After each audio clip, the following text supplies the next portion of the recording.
goodness. The one of one is missing.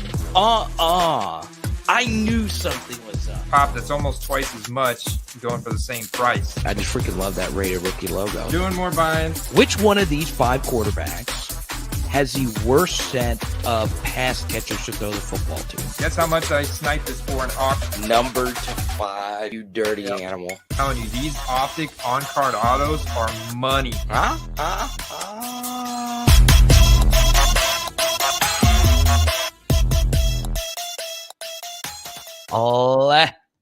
Let's go. His name is Zandy. My name is Carter. We're all a part of the NoOffSeason.com network. I flew solo last week with our robbery episode, $2 million worth of cards. Andy, you still don't have your backdrop set up. So there's a lot of people wondering if your cards were robbed from you. Yeah. No, I took my eye off the ball for a minute and somebody swiped them. But no, seriously though, that was absolutely insane, and especially how easy those guys made it look to take that much product from a dealer. Absolutely insane, especially when you have multiple guys manning the dealership. No, my cards are safe and sound right now, but they still are not set up. But they will be soon, man. They will be soon. I'm getting there, brother. We got to bring it back, man. So we're going to talk. We're one day obviously closer to the beginning of the football season. I know a lot of us are playing, fantasy drafts, the video game stuff. I bought Madden and NCAA, the college football video games, but I'm all about football cards, man. It's always going to be, a part of my soul.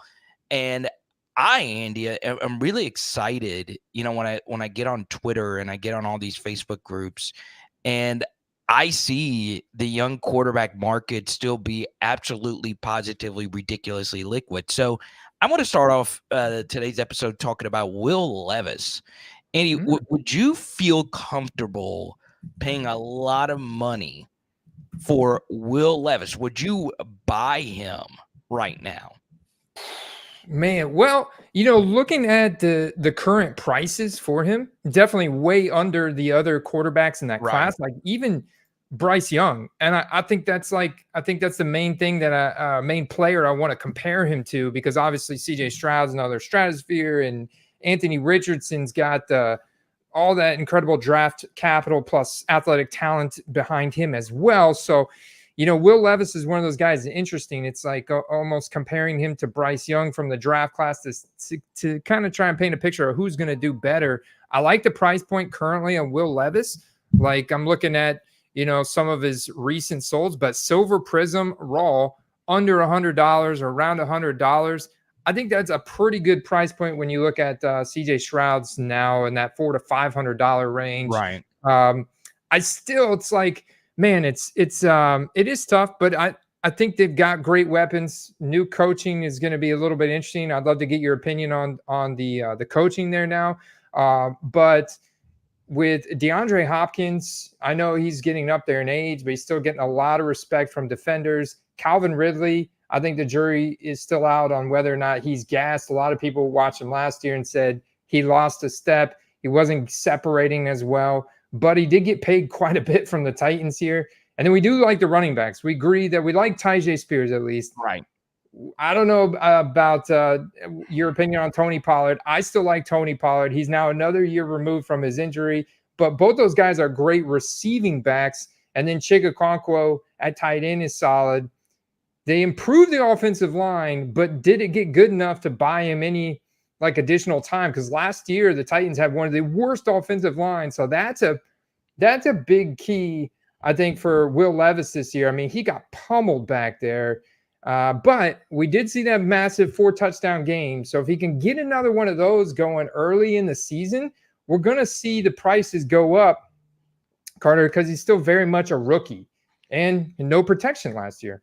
Right. So I want the comment section to get lit right now. Do you prefer Will Levis or Bryce Young for the future? Andy, I've been looking at both of their Silver Prisms and I went and just rechecked it while you were talking. They're about the same at this point. I just can't get there with Will Levis, man.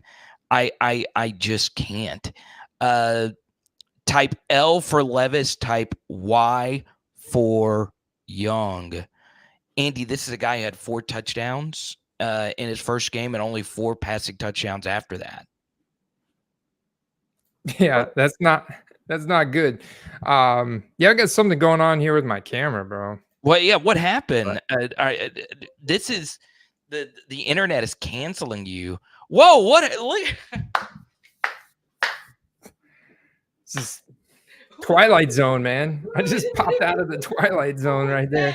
What was that? What was that? Why? What? It literally looked like Cyclops from the X-Men shot a red laser in my face. What the hell happened just then? I got shot out of a Will Levis cannon, man. That is so unbelievable. So Brandon White's the only guy who agrees with me that I still like Bryce Young better than Will Levis.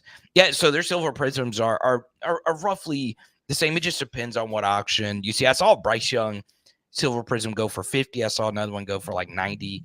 Andy, I am fading the Titans just a little bit. You know, I was drafting them some in underdog drafts because they are such a cheap stack. I still like a guy like DeAndre Hopkins going into next year for Will Levis. I still think he has some juice, but I'm concerned about Calvin Ridley. Our guy Traylon Burks has made us look like an idiot. And look, I just can't get there with Will Levis. Yeah, the 4 touchdown game was great, but that was versus the Atlanta Falcons in the very first start of his career. The rest was more of a mixed bag. I do feel with Will Levis, he does like to sit in that pocket and make all the throws. When it comes to just throwing mechanics, he is truly breathtaking. I mean, it's smooth like butter, but man, I just don't see it. And all the sacks he took in college, he never really had a dominant college career. And then you get to now, and he didn't really have a good rookie season. Was it a solid rookie season? Yes. Do I think he can be like a Gardner Minshew type of talent where, you know, they're 2 completely different quarterbacks, but like he's good enough to be a starter in the NFL? Sure. But I don't know. I'm just going down with the Bryce Young ship at this point. But you know, the chat mostly agrees or disagrees with the end. They say Will Levis is better. Well, I got to kind of look at the schedule here. So you look at the week 1 schedule. The Titans are at Chicago. Nice. That is going to be a tough matchup for Will Levis. I mean, it is going to put him to the test immediately. Chicago's secondary finished the last season very strong. Now they have a strong secondary, above average. And you've got Caleb Williams with the incredible weapons that he's got. They're likely going to be putting up points. Tennessee's going to likely be in a negative game script scenario where they're forced to throw the ball. Will Levis is forced to make plays happen. Maybe, you know, have to drop back a little bit more and make those throws. If he doesn't execute here in week 1 at Chicago, when everybody's watching Caleb Williams' debut, this is going to be bad. So it's like, you know, almost like a make or break situation, I think, right out of the gate for Will Levis this season, where you're either going to make money on his cards or you're going to lose money. They're potentially going to go down because think about the Panini release as well. I mean, they're going to be still releasing last year's sets right as the season is starting here. So, I mean, this could be a bad situation for people that are holding the bag on like a $300 Silver Prism PSA 10 Will Levis when the season starts. Now, if you can get that card for under 200, I think it's safe.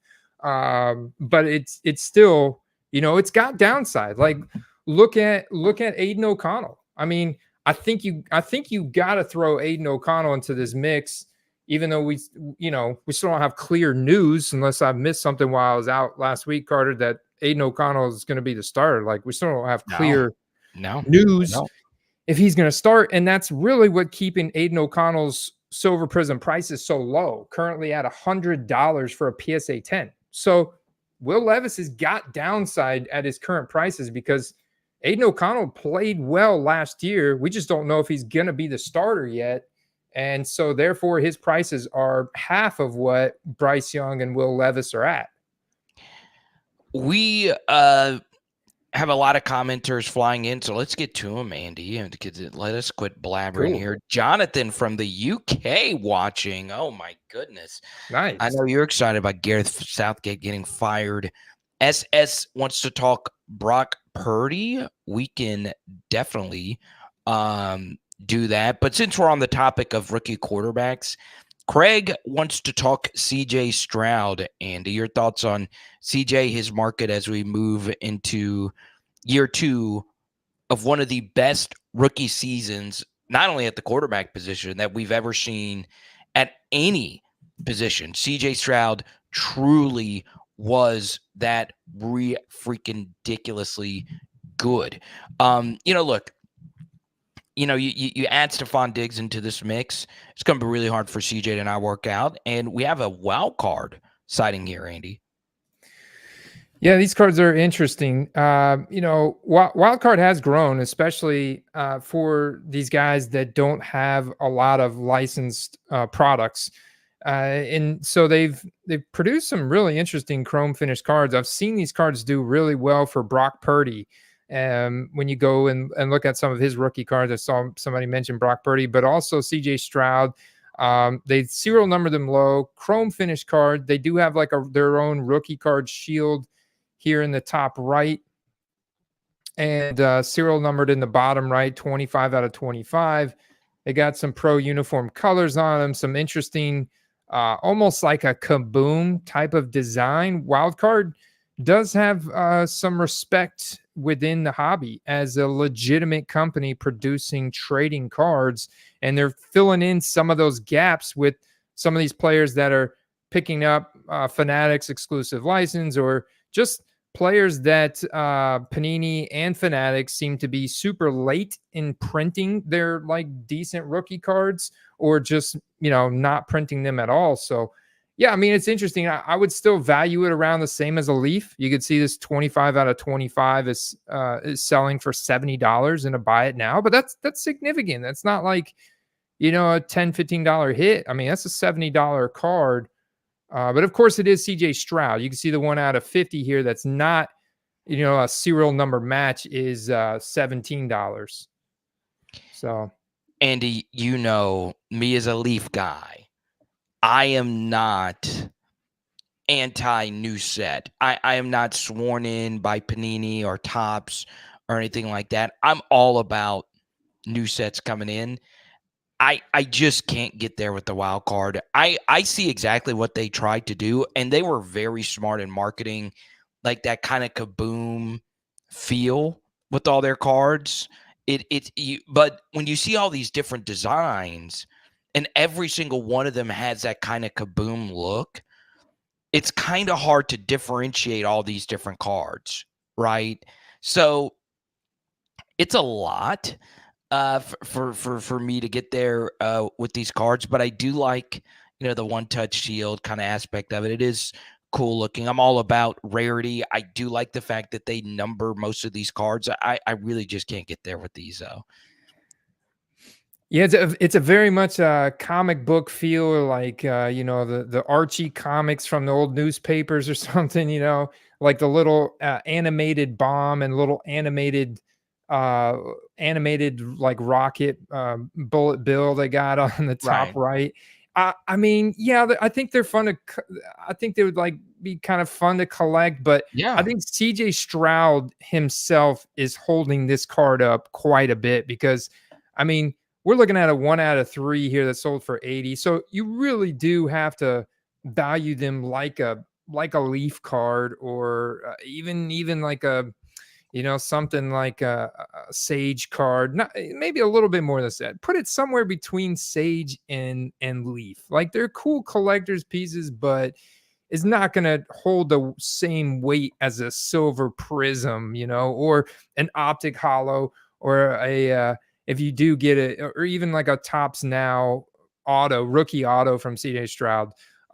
It's not going to hold the same way. And CJ Stroud is actually event autographing stuff. Shout out to our man Joey Collects, Carter. He bought a CJ Stroud PSA Authentic Prism auto at in a recent deal, and he's thinking about regrading it to grade the auto. But CJ Stroud is like event signing stuff, and his autograph is pretty solid in the event sign stuff compared to what he did for like Tops and stuff.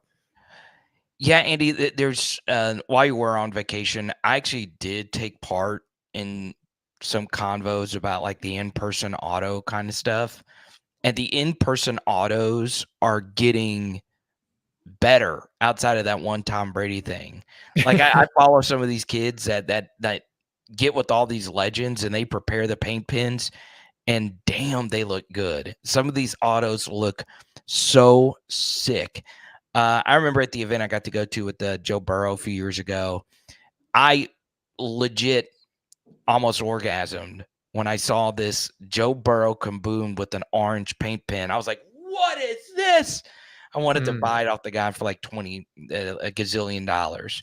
So like I'm starting to get more into event sign stuff. But yeah, CJ's got a signature on him. Andy, I do want to shout out our guy Tim O. I'm not even going to try and pronounce his name. Tim is probably the most active in our Discord. And that's what we want you to be a part of. Patreon.com/footballcards.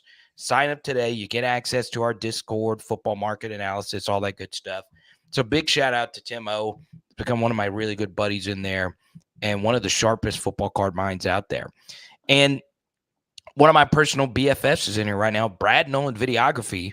Andy, he wants to talk about the Topps unlicensed set composite football was put up for pre-order a few minutes ago. He said you can't hate on Leaf anymore when the big boys are pushing it now. Amen to that. And it is already sold out. Composite football Topps. Now, I am perfectly fine with unlicensed stuff. Do I prefer, obviously, pro uniforms being on the cards?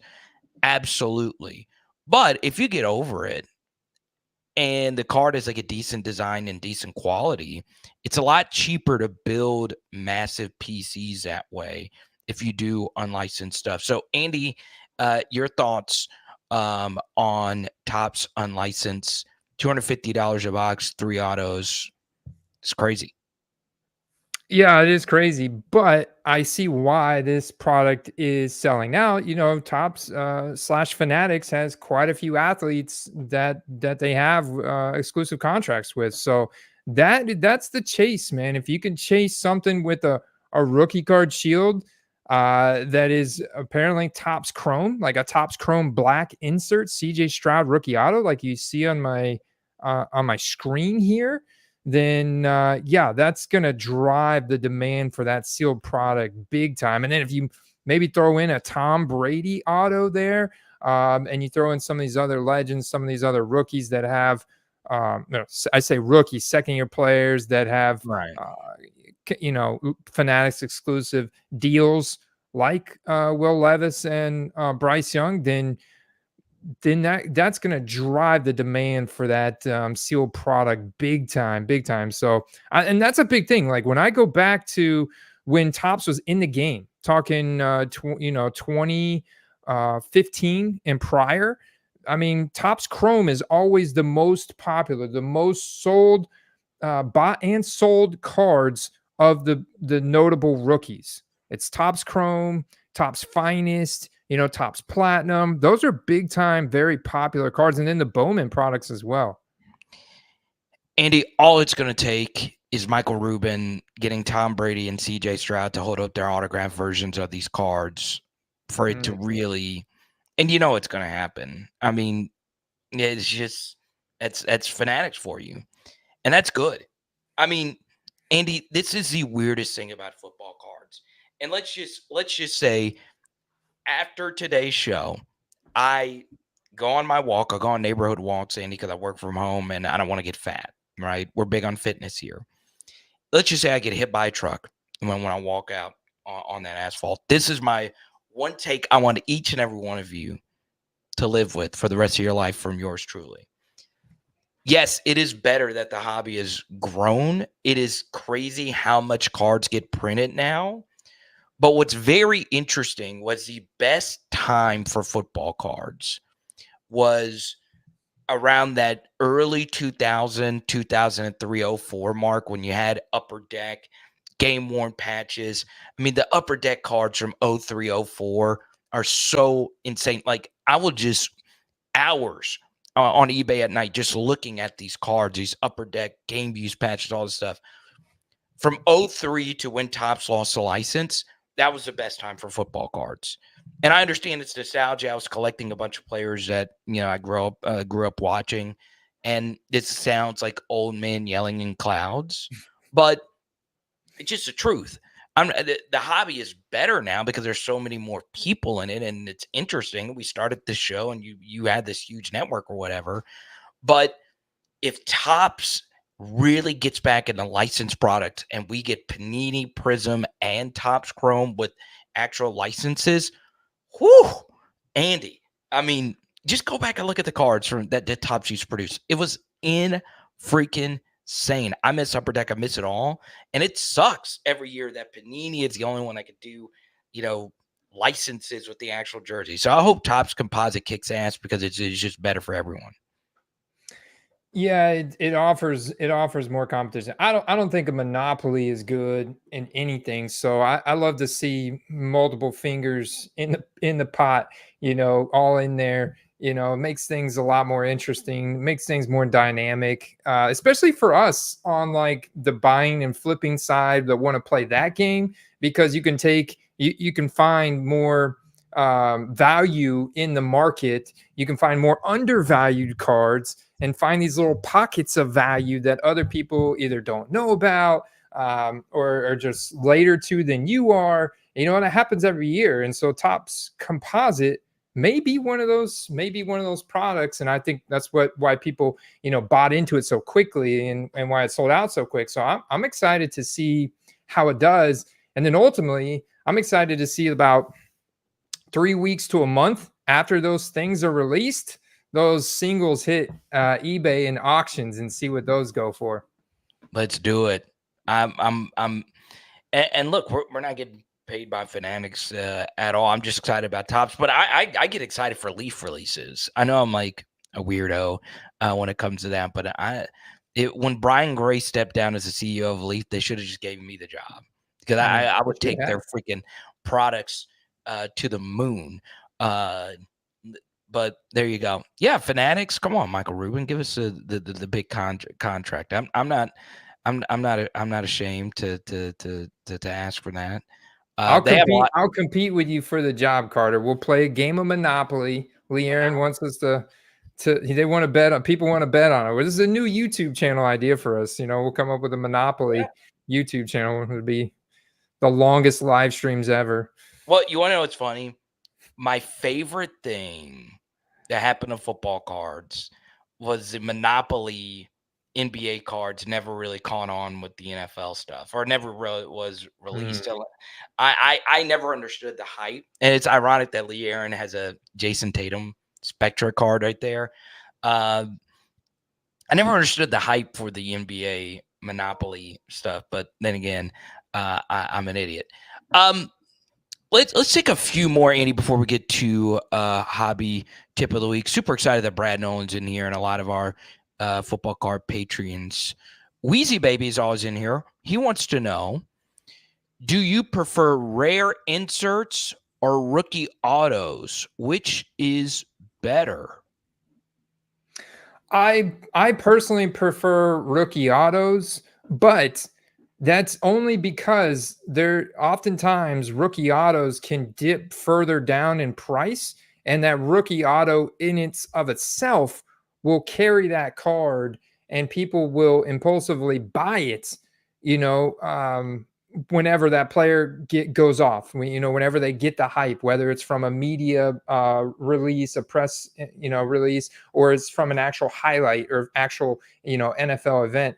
So when that player goes off, a lot of times people impulsively buy those rookie autos and you can make a nice profit from them. The problem with the super rare inserts is those are harder to find dip down low enough to where you can buy them low enough to where when that player does get hyped up, then you sell it and make a nice profit. It's just harder because a lot of people will collect the super rare inserts of every player you can imagine. They want to have the full set of all the kabooms, all the downtowns, all the color blasts, whatever the super rare insert is that you may be looking at. So it's harder to get those at a good price. Whereas the rookie autos, sometimes you can find those for just a couple dollars, and the rookie auto of itself, just like we've seen with Leaf and these other sets from notable players, can get quite expensive when that player gets really hyped up.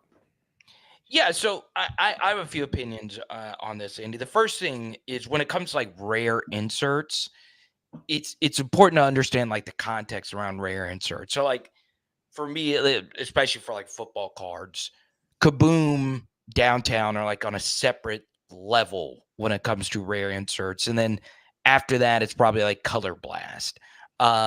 Those three, when it comes to like just rare inserts, are always just going to be like the absolute most popular. Then you have, Andy, inserts that aren't popular, but it's the one of one of that insert, if that makes sense. Which is do you feel what I'm putting down here? It's a little bit different, right? Because like I collected Rookie Rainbow of my favorite player, but it was of an insert, so it's not quite the same. It still has some value, but it's not the same as like a low numbered card of like the actual card itself. Does that make sense? Are people understanding what I'm saying here? Yeah, it's basically you're saying the black finite one of one prism from the base prism photo is worth a lot more than, let's say, the rookie impact black finite one of one. Yeah. So you're breaking down my exact set. Huh? Yeah. One thing I will say though, Andy, is the like black finite of the actual prism or gold number to 10 of the actual prism is always going to be desirable. I am always buying those. Always. My favorite card in my collection is this Drew. I am addicted to buying just any Drew Brees gold prism. Any Drew Brees gold prism. I'm buying all of them because it just looks cool. I know people are always going to like gold prism, but if you get into like the rare insert stuff, you want to separate the unpopular insert that is rare versus Downtown, Kaboom, and Color Blast. Also, another thing about rookie autos, Andy, is people feel different about like sticker on card, and also people feel different about all the different sets. So it's important to discuss that. And then the final thing, Andy, when it comes to rare inserts, like it goes back and it kind of goes along with this comment that Michael Stone made on my rant a minute ago. 90s and 2000 inserts are completely different than inserts now. Like there are diehard collectors that covet inserts, and like Michael Jordan's like a completely different thing, but it might be an underserved market, the 90s, 2000s insert world of like some of the NFL legends. So it's a fun topic, but I don't know. I guess I would lean rookie auto for the reasons you gave, but I don't know. I think I would prefer a rare insert over a rookie sticker auto. So the rare, see, the thing is, when they made the rare inserts back in the day, like late 90s, early 2000s, they were rare. Like there wasn't 20 different parallels of that insert. It was like one insert, and if you hit it, it was like that case hit. So it made it super rare, super desirable. But then when they took and like, okay, let's make 40 inserts in this set, and each one of them we're going to have like 12 to 20 different parallels of, and so people can chase the insert they like, and we can increase the print run that way because now people want to chase the black finite or the gold insert, serial numbered version of that insert. So they added layers upon layers to the inserts. I think that's a bad idea. I think when you add an insert, that should be the card like that. It should have Right. a serial numbered, it should be rare, and there shouldn't be multiple parallels of it. Like maybe have a couple, but that's it. When you go and you make the same amount of parallels for an insert that you have for the main card, it's like it's too. I think a lot of people view it as too much. You know, it's too much. There's too many layers to that. I'm just going to stick with the tried and trusted, base prism and those parallels. So Right. if you were to consider like the checkerboard prism or the zebra print from Select as an insert, then I guess, yeah, some of those cards for certain players, like the zebra print for Jamar Chase. I mean, I'd rather have that card over like a base rookie ticket auto Jamar Chase just because of the color match there and everything. So there are certain players that certain cards like that really do, I think, a lot for the card, even more so than a rookie auto. But generally speaking, I am going rookie auto in today's market, like the ultra modern market. All right, Andy, I'm sharing my screen, so put my screen up because Okay. I want big discussion on the Zoom in the chat right now. Are you a Zoom guy? Man, it's like I like it, but once again, like, man, I really want a Kaboom. Like, I feel like Zoom is like a poor man's Kaboom now. It's like I feel like if you're settling for Zoom, yeah, okay, it's cool. I do think acetate cards, like the clearly Donruss cards or these inserts from Zenith, are cool, but it's like, yeah, it's like you're settling for this and Right. because you can't afford a Kaboom or because the Kaboom is really what you want, and they just kind of like, all right, what's another insert that we can add? It's neat, but I really would devalue it compared to the actual Kabooms. Yeah, I would too. I mean, I like Zoom. Part of why I like Zoom, Andy, is because my favorite artist has a song named Zoom. He's a rapper. Who do you know the rapper who has a song named Zoom? Oh boy. No, man, not It, not the artist quiz. no, it's Boosie Badass. Oh, I was Hey, gonna say Boosie. I almost you were said gonna Wheezy. say Boosie! I was gonna say Wheezy Baby, but then I was like, that's one of our subscribers, is Wheezy Baby, but I knew his name was very similar to Boozy. Boosie. Yeah, I like the Zoom, but I kind of wish they did Zoom, but they weren't mostly or weren't acetate cards. I'm not a big clear acetate kind of guy. Easy to have surface issues on those too, man. Like the Right. paint and stuff can very easily not be perfect. Like there's a lot of issues with those. I will say though, in a slab they do look cool as hell. In a slab they I guess in a PSA slab they look pretty tight. I don't know. Yeah. Yeah. I've gone back and forth on the Zooms. Look at Joel. I knew you were in it, Joel.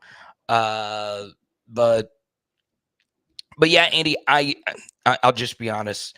As far as like inserts and all that stuff, this is just what happened to me at the National, and this is just what's happened to me at the last show. Color matches, man.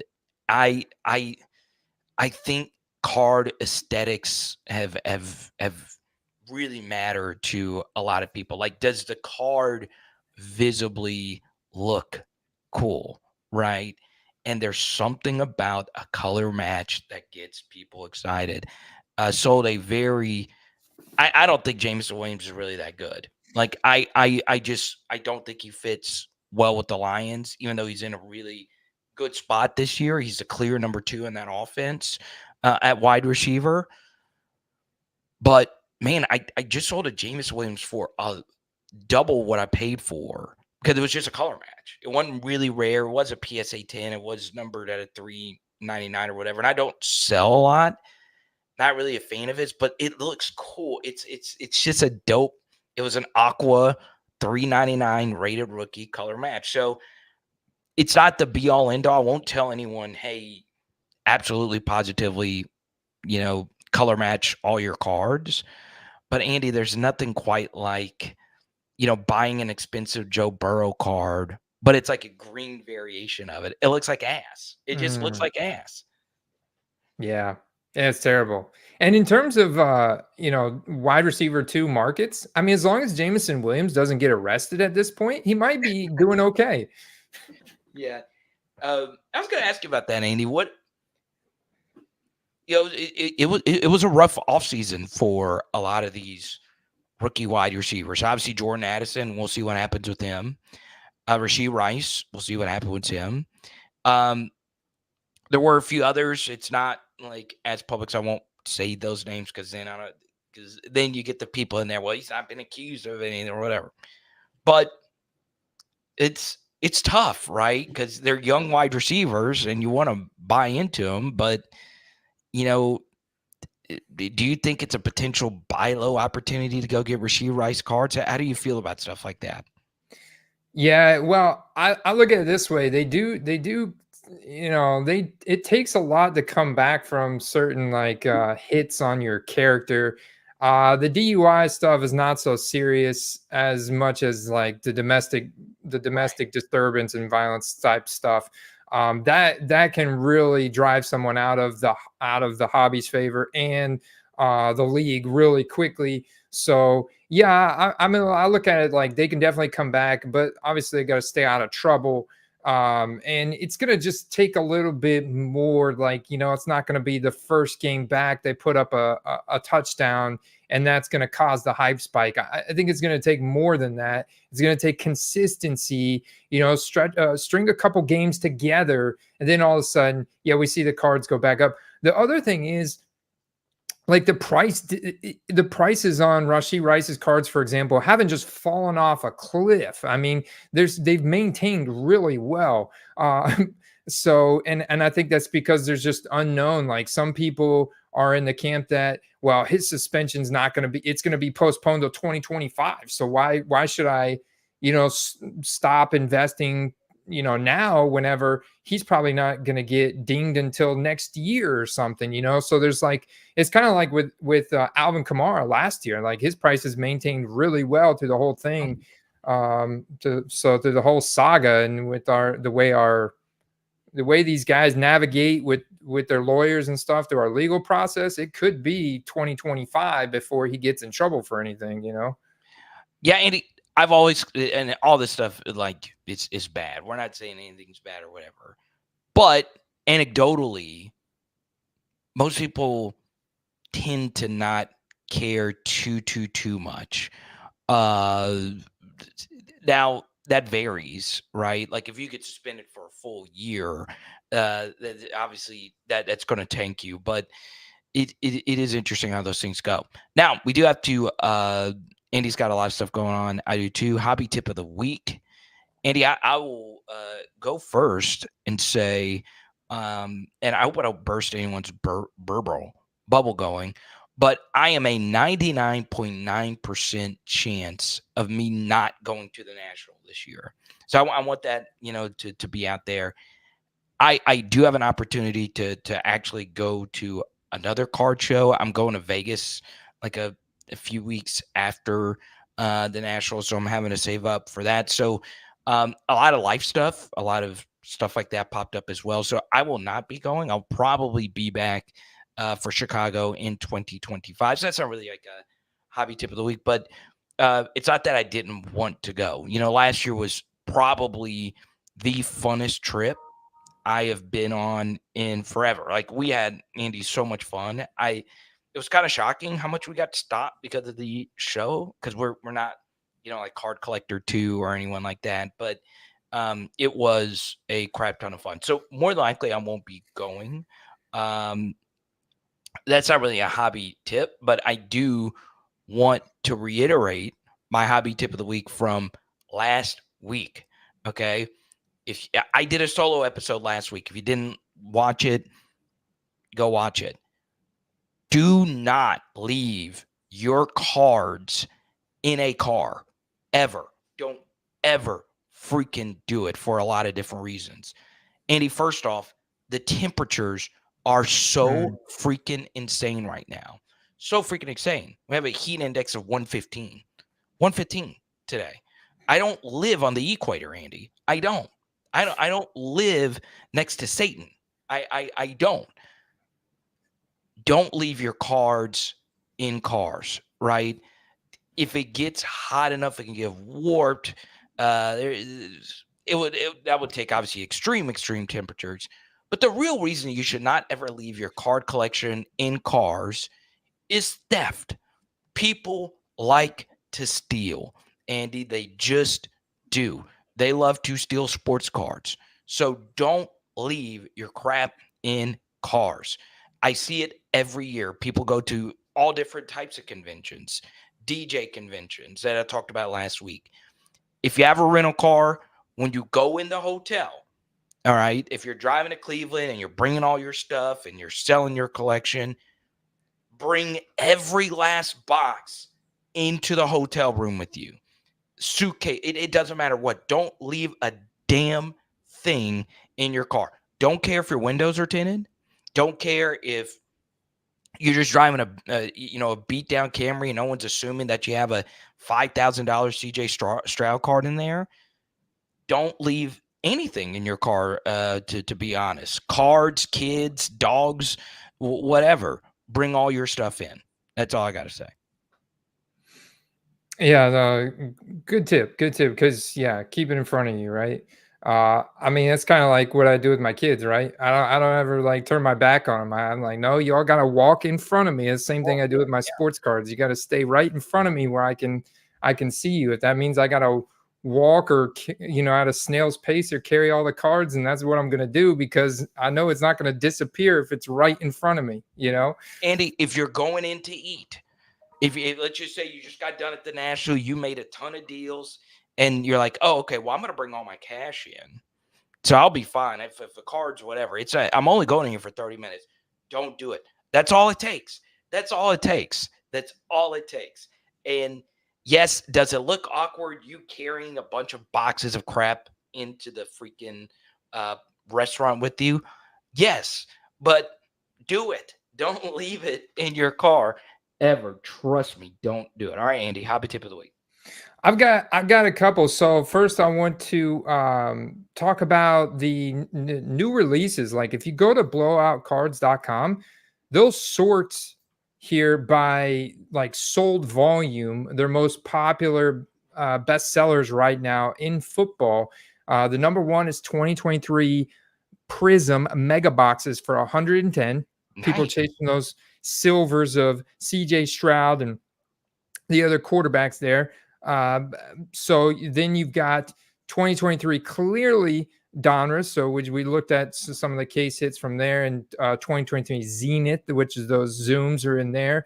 But I thought was really interesting is 2020 Chronicles football hanger pack box, because within Chronicles from 2020, you can get the Black Prism silvers, which actually had like a decent hit rate in this product of Joe Burrow and Justin Herbert and Jalen Hurts and Jordan Love and Tua. So you can see this is their third most popular product. And for a 2020 product that actually has like decent cards in it, because this sports the Black Prism within this, I think it's actually a pretty like decent. You also have the capability of potentially pulling some pretty cool stuff out of this elite turn of the century autographs. So literally any rookie auto from Joe Burrow, Herbert, Jalen Hurts is going to be worth, some really good money.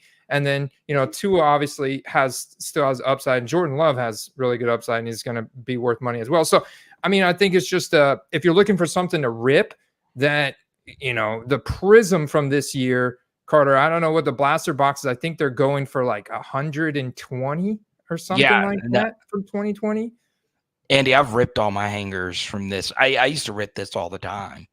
I love ripping Chronicles. Now, are you going to get your ROI on $31.95? Probably not, but the upside is there if you want. It's there, yeah. And the class is so deep in talents, not just from the quarterbacks, but then you've got, you've got your Justin Jeffersons and your Brandon Ayuk's and your T. Higgins and your CeeDee Lambs and your Jonathan Taylors. And so the class is just absolutely loaded And I think for $32, if you're looking for something to rip, this is actually a pretty solid deal. And I think that's why it's their third highest, like most sold product right now. The other thing, I just got charged for my annual PSA membership. And I think a lot of people don't realize when PSA posts that they have $15 specials and this and that, you have to have their $150 annual membership with them to take advantage of that. And then you also have to navigate their nuances of declared values, and you have to put in that PSA 10 declared value so your shipment is properly insured and that you're not going to be upcharged when your cards are coming back and this and that. So, their fees do add up. And so we are proud to be sponsored by CGC here. And I want to let everybody know that CGC card grading, it is actually free to take full access of their online resources and submission privileges to them. So they have a $150 premium membership. Guess what, Carter? You get $150 in grading credit with them if you buy that. So it's actually pretty cool. So you get 10% off of their CGC grading, comic book pressing, CGC autograph services, and fast track, plus $150 credit when you sign up for their premium membership. But you can submit to them for free without any membership fee. And so obviously this is a growing grading company that's backed by the largest coin and paper money grading companies in the world. They've only been grading sports cards since 2021. And their declared values have a much higher threshold, and their submission fees are lower. Their turnaround times are great, and the sold data very solid, very comparable between SGC and BGS, right there behind PSA. And you could do a bulk submission right now for at least $25, at least 25 cards worth up to $500 each, and that's raw value. For $11 per card. Or if you had their premium membership, $9.90 per card, and you get that $150 credit. So I just can't speak highly enough about this company. They're doing everything right. Of course, happy to be, some bias there. We're happy to be proud to be sponsored by CGC Cards, but that is the raw data and facts around CGC's submission fees compared to PSA. Yeah, Andy, as I always say, most of my slabs are PSA. More often than not, most of my slabs in my collection will be PSA until, I'm done on this planet, because they're just so much bigger, resale, all that stuff. But, man, I would love CGC to blow the frick up. I would love SGA to get bigger. I would love BGS to get bigger. I hate, if there's one thing I hate about this hobby more than anything else, it's just the stranglehold that PSA has had on it. And I have been consistent with this opinion for forever. And I love PSA. It's just nothing is good when something like this has a stranglehold. So take advantage of the CGC, especially if you're just PC and cards. If I just want my cards encapsulated, like if you really love the card, you won't give a damn what slab it is. Or you want to get your kids, say your kids are getting into the hobby, right? And you want to teach them how to take care of cards responsibly.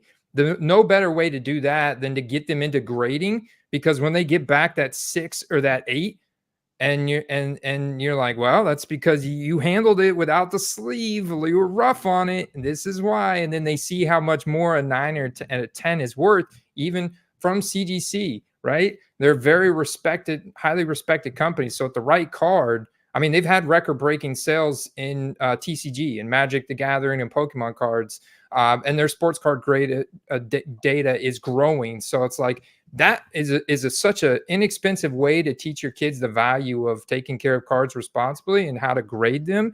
And then like you have a minimal investment in it, and you can get some of your cards graded too, knowing they have literally crystal clear holders, some of the best plastic in the business, and still will hold a respectable value on the 10s. Right.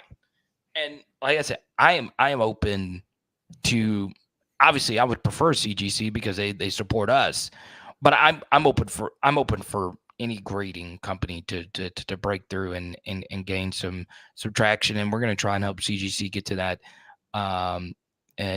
point. One thing I'll push back on. So I saw Jason said, I saw someone said PSA is overrated. They are not overrated. That it's different. Words do have meanings. PSA will give you the absolute top dollar for your card. It is the 95% of the time. Most people would prefer it, even if it's not their personal favorite, because it does just get the top dollar. That's not the main point we're making, though. It's just like we want other grading companies to succeed because it would just make everything a whole lot better. But as Michael points out, the PSA 10 premium is nuts. It's nuts. Now, Andy, it is time for play of the week. I'll go first. Capitalize on this opportunity with Aaron Rodgers and Davante Adams. All right. If Aaron Rodgers and Davante Adams, for some reason, Andy, I know you've been on vacation, but that's the biggest rumor in the NFL right now. If for some reason that happens, you're going to see more than likely a bump in both of their cards. And this might be the final, like, in-career bump that these guys have. So I understand, like, we have some big AR-12 fans on this channel, or now AR-8. If Adams goes back, there's probably going to be a bump, and the Jets would immediately become the most hyped team in the NFL if they aren't already. So be locked and loaded, ready to go. If you have some Davante rare stuff, his rookie ticket auto still go for hundreds, but just be ready for that. Andy, happy tip of the week for you.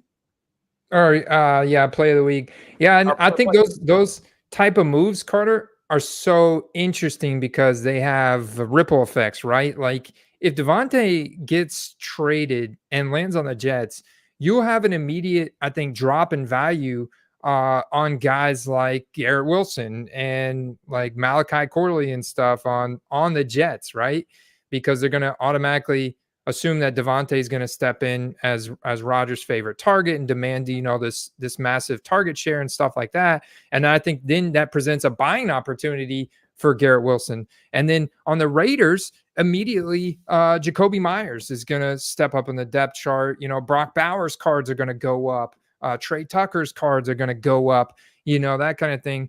And obviously there'll be a little bit of dip on Aiden O'Connell / Gardner Minshew cards, which they're already pretty low. So I don't think those will be affected too much.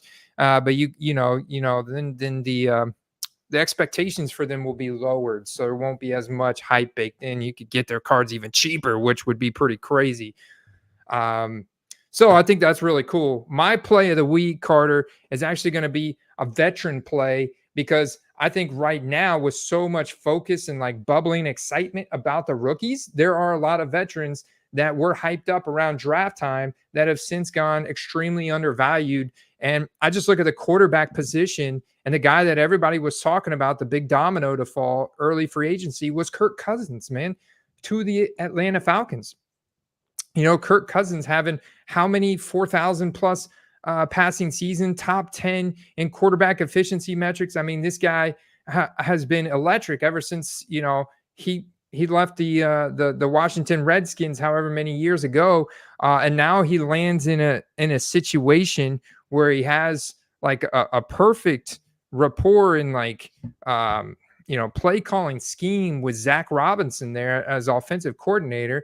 The weapons in Atlanta are going to be fantastic. And so I think the only ambiguity is around his health, but we've seen him in camp, of course, not padded up, taking hits and all that stuff, but he seems to be recovering just fine. He'll be ready to go. The other thing that suppressed his values was them spending that number 8 overall pick on Michael Penix Jr. when they didn't have to. They could have built around him, and then Kirk's agents were all sour and upset about it, like they didn't know about it and stuff. So, that suppressed his values. But everybody was super hot and excited about Kirk Cousins when he initially got traded. They didn't even think about the Achilles at all. And then, you get through the draft and stuff, and Kirk's values have gone way down. And there's a ton of scarcity around 2012 product. I mean, his rookie cards are from the first year Prism was made. Right. And so I've seen like Kirk Cousins Prism rookie autos and go for like around $100, and that's just crazy. When Russell Wilson cards, those cards are still worth close to $1,000, and and Russell Wilson has took the opposite deal that Kirk Cousins got in Atlanta. Russell Wilson took the opposite deal in Pittsburgh. So, it's like, man, Kirk Cousins, I think, is a big play. I also look at their opening schedule here against the Pittsburgh Steelers. This is a fantastic week 1 matchup for them just to come out and light them up. So I look at all the dome games that Cousins has got this year and how he plays better in the dome, and the offense that's going to be run by Zach Robinson should be awesome, with Bijan Robinson as the focal point there as the running back, and with the weapons and Kyle Pitts and Drake London, and they add in Darnell Mooney. I think his wheels up for Kirk Cousins, and a lot of people are just like, he's not exciting right now because he's not a rookie. He doesn't drive a lot of fear of missing out or FOMO, but with his scarcity on his rookie card product, if he leads the Falcons, who also have a I think it's like top 5 offensive line by PFF, if he leads them to a playoff berth this year and stuff, I think Cousins' prices definitely go up. Hot start, even, they go up. One guy that's kind of grown on me, Andy, veteran quarterback, Jared Goff. He's grown on me, man.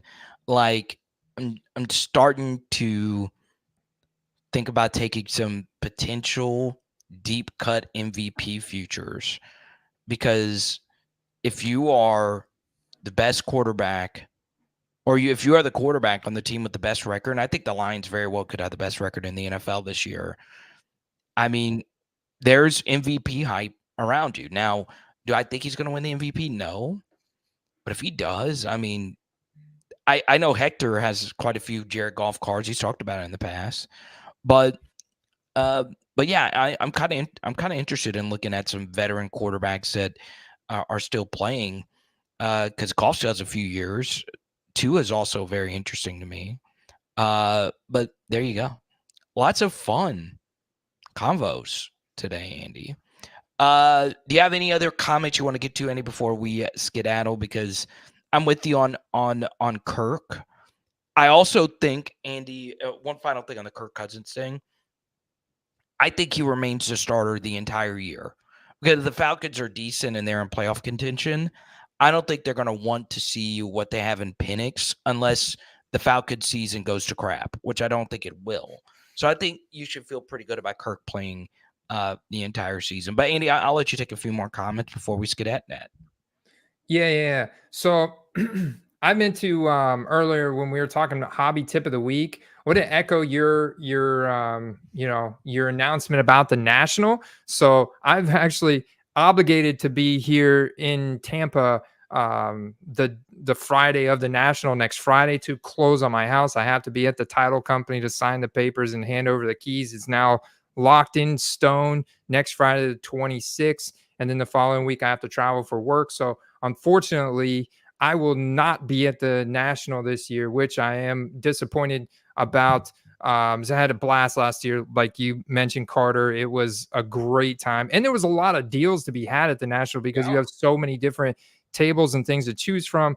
So yeah, I'm really looking forward to, like, top priority next year being back at it in Chicago, and then also, yeah, definitely getting out to some more local shows here in Tampa, St. Pete, because I've hit up a couple at this point, and definitely be back out at more of those. And you're setting up at Shreveport again, which I think is really cool. Hopefully you can make some more deals there, Carter. But I did want to start up this comment from Jonathan.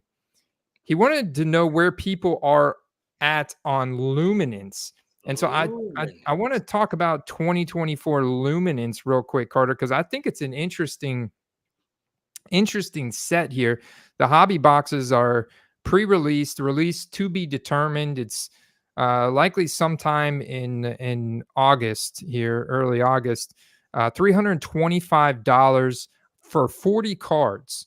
But you get 3 autographs, 1 mem card, 5 parallels, 4 inserts, and 12 rookie cards per box. Of course, on average, So that's, take that with a grain of salt. But on average, you'll get those 3 rookie autos and stuff, or just 3 autos. But they do well for rookies out of the gate, because some of those even have pro uniforms. Look at the JJ McCarthy here. Is going to be pro uniform featured.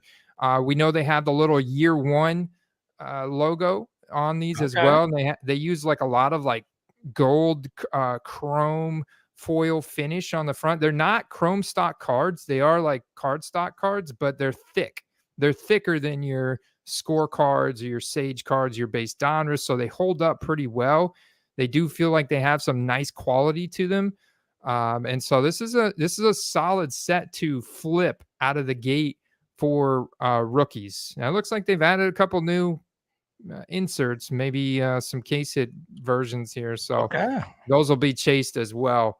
So I think it's a solid set here for rookies. It does really well in the singles market on the rookies and the year 1 autos, because a lot of those year 1 rookie autos are on card. That's not a sticker auto. Those were cards they had signed at the NFLPA Rookie Premier event. Which, side note, I'm still pissed off that Panini has not sent those cards out, and I have no update on when they're being sent out. They're just like, I don't know, man. They're way behind this year compared to last year. Maybe it has something to do with the litigation between them and Fanatics. I don't know. Yeah, so no date on those yet. But these, when they do come out, are going to do pretty well. Yuck on your cards. Ugh. All right, Andy, we do have to go. We will have a show next Tuesday, and we will, even though we are not going, we'll talk about the national and all that stuff. So what to do, what not to do, what we learned last year. So we'll see you next week. Peace out. Peace out, yo. We'll be back. Back in the saddle. Back on the saddle.